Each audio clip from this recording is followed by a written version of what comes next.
తాళం వేసిన ఇంటిని గుర్తించడం, చీకటి పడగానే తాళం పగలగొట్టడం, అందిన కాడికి దోచుకోవడం ఇది తరచుగా జరుగుతున్న వ్యవహారం. సూర్యాపేటలో కొన్ని ప్రాంతాల్లో దొంగలు చాకచక్యంగా చోరీలకు పాల్పడుతున్నారు. ఇటువంటి చోరీలు తరచూ జరగడంతో పోలీసులు అప్రమత్తమయ్యారు. దొంగల వేట ప్రారంభించారు. పలు కోణాల్లో దర్యాప్తు చేస్తున్నారు.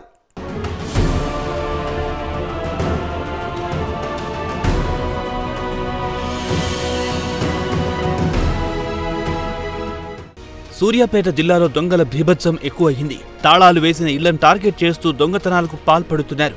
అందిన కాడికి దోచుకుంటున్నారు. లూటీ చేస్తూ జల్సాలు చేస్తున్నారు. తాజాగా హుజూర్ నగర్ మండలం గోపాలపురం గ్రామాల్లో చోరీ చేశారు. విలువైన బంగారు ఆభరణాలు, నగదును దోచుకెళ్లారు. బాధితుడి ఫిర్యాదుతో రంగంలో దిగిన పోలీసులు దర్యాప్తు ప్రారంభించారు.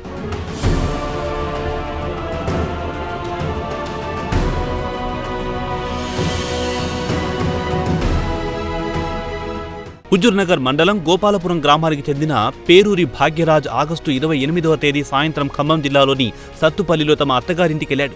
4 రోజులు అక్కడే గడిపారు. ఆ తర్వాత తమ ఇంటికి చేరుకున్నారు. తన ఇంటికి తిరిగి వచ్చేసరికి ఇంటికి వేసిన తాళం పగలగొట్టి ఉంది. అంతేకాకుండా తలుపు తీసి ఇంట్లోకి వెళ్లి చూసేసరికి బీరువా కూడా తెరిచి ఉంది. ఇక బీరువాలోని వస్తువులు చెల్లాచెదురుగా పడి ఉన్నాయి. వెంటనే బీరువాలో ఉంచిన విలువైన వస్తువులను చెక్ చేశారు. ఆ వస్తువులు మాయమయ్యాయి. బీరువాలో ఉంచిన 11 తులాల బంగారం, 20 తులాల వెండి ఆభరణాలు మాయమయ్యాయి. వీటితో పాటు 5 లక్షల రూపాయల నగదు దొంగతనం జరిగినట్టు గుర్తించాడు. వెంటనే తేరుకుని పోలీసులకు సమాచారం ఇచ్చాడు.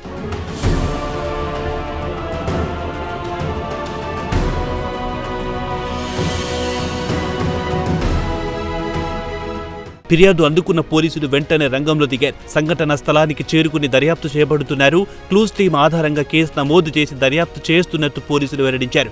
ఇంటి యజమాని భాగ్యరాజ్ తన ఆవేదన వ్యక్తం చేశాడు. చుట్టాలింటికి వెళ్లి వచ్చేసరికి ఇల్లు గుళ్ళయిందని తన బాధను వ్యక్తం చేశాడు. నా పేరు భాగ్యరాజు.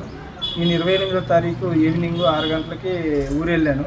ఈరోజు మార్నింగ్ అంటే ఈరోజు 1 తారీఖు 8 గంటలకు వచ్చాను సార్. నేను వచ్చి చూడగా 11 తులాల బంగారం ఇంట్లో ఉండే, 11 తులాలు 20 తులాలు వెండి, 5 లక్షలు క్యాష్ చేశాను. మేము చూసుకొని పోలీసు వాళ్ళకి ఇన్ఫర్మేషన్ ఇచ్చాము. ఉన్నారు 2 రోజులు.